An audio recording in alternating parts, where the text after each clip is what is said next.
He's overrated. He ain't the best player in the NBA. Not to me. He's white. That's the reason he gets the MVP award. Dennis Rodman said this about Larry Bird in the 80s, and over the last few decades, he became the biggest Larry Bird hater on the planet. Because when three-time NBA All-Star Gilbert Arenas said that Larry Bird would beat LeBron James one-on-one, it should have been a non-issue. He was built more of a one. Larry Bird would probably beat LeBron one-on-one. Really? Larry Bird would beat LeBron James one-on-one. Ooh. Because one-on-one, it takes away from everything LeBron has, right? His physical strength, his speed, and one-on-one, you're talking about 1-2 dribbles. That's not his corners. And that's not his game. Yeah. That's Larry's whole game. Well, duh. When Larry Bird was in his prime, he averaged more points, more rebounds, more assists, and had a higher field goal percentage than LeBron. So if you ask any expert, what was Larry Bird better at than LeBron? They would tell you pretty much everything. Hold on, is he ahead of Larry Bird? No.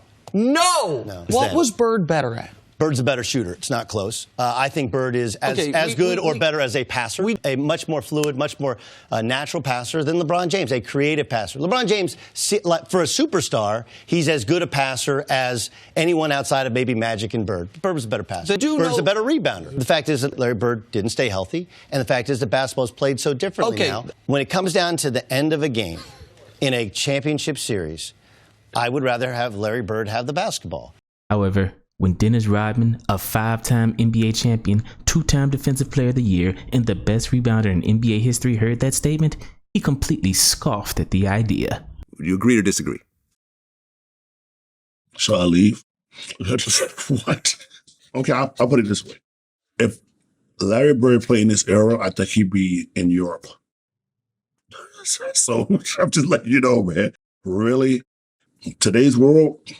Oh, hell no. That's no way. No way. Europe? Really? Now, why would Dennis Rodman say something like that about clearly an all-time great player? Because when he heard the name Larry Bird, he had flashbacks to the 80s when he was a bad boy Piston, and Larry Bird and the Celtics were his biggest nemesis. Of course, Bird is very upset at Lambier and has been for a long time. Now Rodman goes after Bird threw the ball.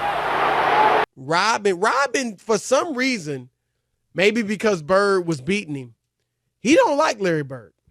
Dennis Rodman in a collision with Larry Bird.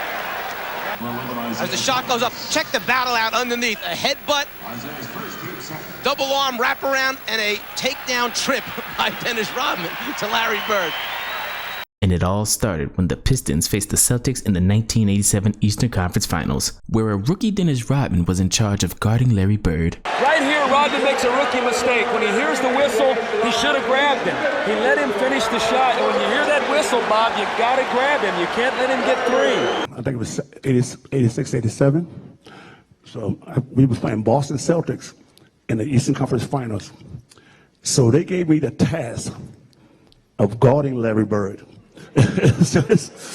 Guarding Larry Bird, I'm like this 25-year-old rookie in the league. They said, Dennis, you have to guard him.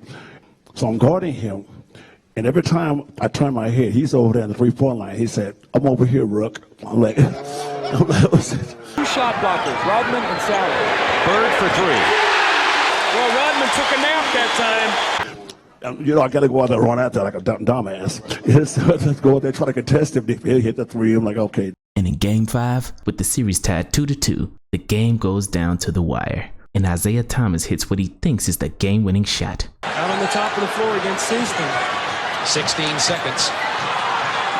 Seaston right in his face. Thomas with a very big bucket. And it's Detroit by 1, 17 seconds. So Boston goes for the final shot. And all the Pistons have to do is make one defensive stop and they win the game. Just 1 year earlier, before Dennis Rodman had arrived, Larry Bird would have a field day on the Detroit Pistons front line. Now, our back line at one time, it was Kelly Tripucka, Bill Lambier, Kim Benson. 3 white dudes. Okay? All right? So we walk out on the court, and he said, who guarding me? And I was like, you know, I got Kelly. Bird right over Tripucka. Kelly Tripucka cannot do too much with Larry Bird. You got Lamb. Bird, baseline move. No trouble, right around Bill Laimbeer. No way he could stay with him. I got Benson. Out to Ainge. Bird has beat them all down the floor. Benson and Bird. Yes! He's like, you ain't got no brothers? He said, hey, man, you can't put no white dude on me. Hey, that is straight disrespect. So check this out. So the next year we come back, I said, I got somebody for your ass, right? Yeah. He said, who you got? I said, Rodman. And in the final moments of Game 5, Dennis Rodman showed up and made the greatest defensive play in the game. We go to the timeout. We know Bird's going to get it either on the left side or the right side. And we got the play figured out. We sent him left. About 5 of us come over there to try to block the shot. There's Bird with the ball against Mahorn. He'll take it to the hoop. You can bet. He's going to try to draw a foul. It's blocked. And Seasting hit it off of a Detroit player. No. But this great defensive play was quickly forgotten because Rodman ended up on the wrong side of one of the greatest plays of Larry Bird's career. And Seasting hit it off of a Detroit player. No. Ball goes out of bounds, and I'll never forget, everything just started, it went in slow motion. Now there's a steal by Bird. Underneath the DJ, right in there. Right at 1 second left. What a play by Bird. I'm walking to the huddle, and as I come back out of the huddle, right, we try to take the ball out of bounds or whatever. Larry walks by and he goes, wow. Winks at me, right? I'm like, And guess who thinks that their play was better than Larry Bird's? That's a hell of a play by Larry Bird. The hell of a play was when I blocked the shot. No, okay, yeah, all right. I blocked the shot. Fair enough. That's the first play. That's the first play. That set up the greatness for Larry Bird. And if you see that play at the end, and when they scored the basket, yeah. If you see Isaiah Thomas one outside out of bounds, guess who he's looking at? I'm by myself underneath the basket. I'm by myself underneath the basket right there. He was going to throw it to me. So it could have been a different story. Coulda, woulda, shoulda, but it wasn't. And in Game 7, Larry Bird carries the Celtics to a win with 37 points, 9 rebounds, and 9 assists, and a random left-handed shot on none other than Dennis Rodman, just because he was bored. One of the great fourth quarters in NBA playoff history, Game 7 against Detroit in 1987, Larry Bird suddenly, for no explicable reason, decided to bank in a left-hand 15-footer. For each side. 4:42 and running. Bird's left-hander goes. Get that one out of the book. I haven't seen that one in a long time. And I can tell you, talking to Magic Johnson, and that the Lakers were watching that game. This guy just about fell off the chair, just laughing. And I asked him about it, which is because. He was amusing himself in a playoff game. And from that point forward, Dennis Rodman never said another positive thing about Larry Bird again. In fact, after losing a grueling 7-game series, Dennis Rodman said one thing about Larry Bird that solidified just how much he was blinded by hatred. It starts because an unsophisticated Dennis Rodman is asked about Larry Bird, and let's be real.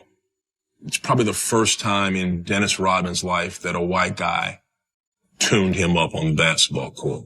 Dennis Rodman just went to Larry Bird University. So after the game, I said, that's the question. How do you think? What do you think about Larry Bird? Please don't get it wrong. Don't get it twisted when I'm gonna say this, because I actually said this. I know what I was saying because I was so young and stupid. And I said, if he was black, he'd be just an average basketball player. Yeah, you got a lot of flack for that. Yeah. Oh, yeah. You got a lot of flack. Yeah. Like it was yesterday. I'm just saying that's actually what I said back then. And was immediately forced to apologize. Keyword, forced. Rodman's PR agent, Billy Diamond, called him and said, "Do you actually believe that?" "Yeah," Rodman said. "Are you crazy? The guy is one of the top players ever to play in the league." "Well, Isaiah said it too. Who gives a He sounds just as dumb as you. You're going to issue an apology now. We're going to release a statement." "No, I'm not," Rodman said. "Yes, you are. I'm not asking you. I'm telling you." we all know who Rodman is and was. And Rodman, still today, you put a mic in front of him,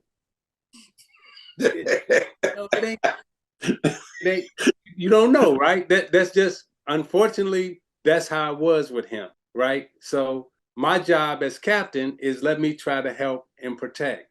Dennis Rodman said, if Larry Bird was a black guy, he'd just be another black guy. Oh, Dennis said it. Right. Dennis and then they run over to Isaiah. They go, Dennis just said, if Larry Bird was, and Isaiah said, I guess he's right? Like, it's a sensational thing that he's a white guy and he plays this well. Because, the league is full of, black people. Mm-hmm. Very, very good basketball player. I think he's an exceptional talent. But I'd have to agree with Rodman.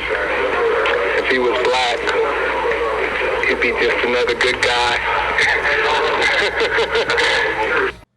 He wasn't saying anything. So he wasn't nothing malicious. It wasn't a diss. No. It's the truth. So they kind of put it in a way, there was no way for Isaiah to get out of it, except, man, leave me alone, man. I got to take a shower. But he couldn't do that. So he got the bad rap for some. He just, like you said, there was no malicious intent behind it. None. Larry Bird and Isaiah are cool. And they did a press conference right after that. Oh, good. If the statements or whatever was said doesn't bother me, I don't think it should bother any of us. But if Isaiah tells me that it was a joking matter, I think we should leave it at that. Now, I know Larry Bird said that Dennis Rodman and Isaiah Thomas's comments didn't bother him, but the next time they played at the Boston Garden, it looked like Larry Bird had something to prove, because even in severe pain all through the 1988 season, where Larry Bird developed bone spurs in both feet that required surgery and caused him to miss an entire year of basketball, the pain was just too much. Larry Bird mustered up enough strength to school Dennis Rodman one last time, but this time, it was personal. They clear the zone. It's Bird one-on-one with Rodman.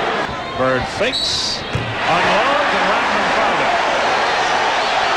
Dominique Wilkins had the greatest quote anybody's ever had about Larry Bird. He said, when you're playing against him, you're looking into the eyes of an assassin. Good team. Larry Bird in the lane with the left hand again. Bird with the left hand.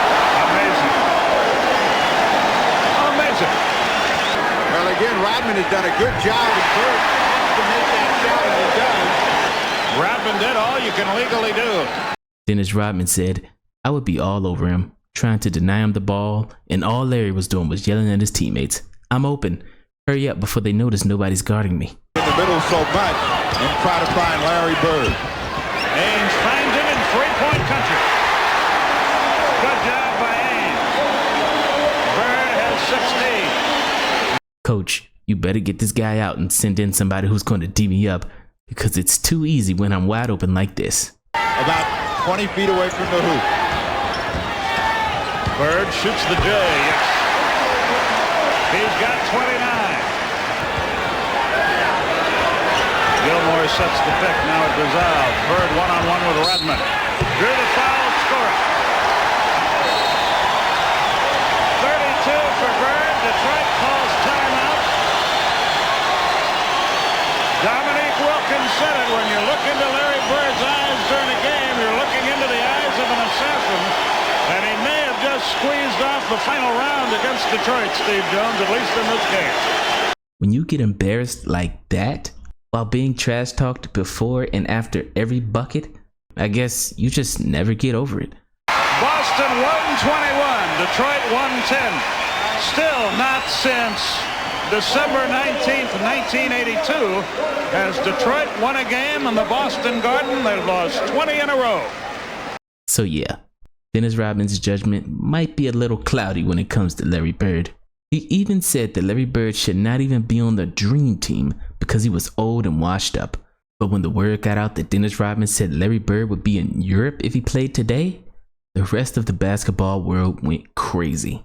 Rodman is way off on this. You know, I respect Dennis. A lot of respect Dennis. Know Dennis well. He's a good dude, but that's delusional. Dennis Rodman said some wild things. This is absolutely absurd. I think he is out of his mind. based on those comments and the recent comments of Scottie Pippen, I'm going, man, those parties the Chicago Bulls were having back in the 90s were even better than I thought they were. They took a poll. Right, so Larry Bird could play in any era and do the same thing he did in our era. It couldn't handle him. Today's players could not handle him. Period. It's undeniable how dumb this is. It just shows a total lack of understanding of Bird's basketball acumen, IQ, passing ability, and one of the best rebounding forwards ever, was the best shooter of his generation, and one could argue, with the emphasis on three-point shooting, that Bird would be a more dominant offensive player. And this is how Bird's first 9 years before his back went out, how he finished in MVP voting. 4th, 2nd, 2nd, 2nd, 1st, 1st, 1st, 3rd, 2nd. Larry Bird would be able to play in any era. So, of course he wouldn't be playing in Europe, and of course it's a ridiculous, ridiculous opinion. But to say that guy wouldn't be able to play today? Well, here's how That's good just Larry- hate. That's just hatred. That's like when he said that shit back when the Pistons was playing the Celtics. Yeah, I actually And brought he that said up. that thing And about Larry. He even said, Come well, on. I didn't really, he said I was young and just talking my shit. Well, he's old and he's still talking his shit. He's still just as stupid. Larry Bird has been living rent-free in Dennis Rodman's head for decades, and when Dennis Rodman was recently asked if he stands by his comment that Larry Bird would be average if he was black, he gave this half-hearted apology. I was just saying anything, man, just because, you know what, I would just wonder why this guy's so good. I was frustrated because guess what? I got my ass whooped by this kid. You know, so that's why I probably said something like that, not because I was angry or hatred or something. No, it just came out like that. I apologize that many, many times over, but that's history. You know, move on. Yeah, I know a hater when I see one. Why do you think people hate on Larry Bird? He's white. He's white. I think most true fans of basketball, especially blacks included, they know the deal. You know, the people that are hating on Larry Bird are simply haters, because there's no way, if you know anything about that man's criteria, his record, his skill. Come on, man. There's always one. You know, hating on him is like hating on Eminem. You know, they're one and the same. Official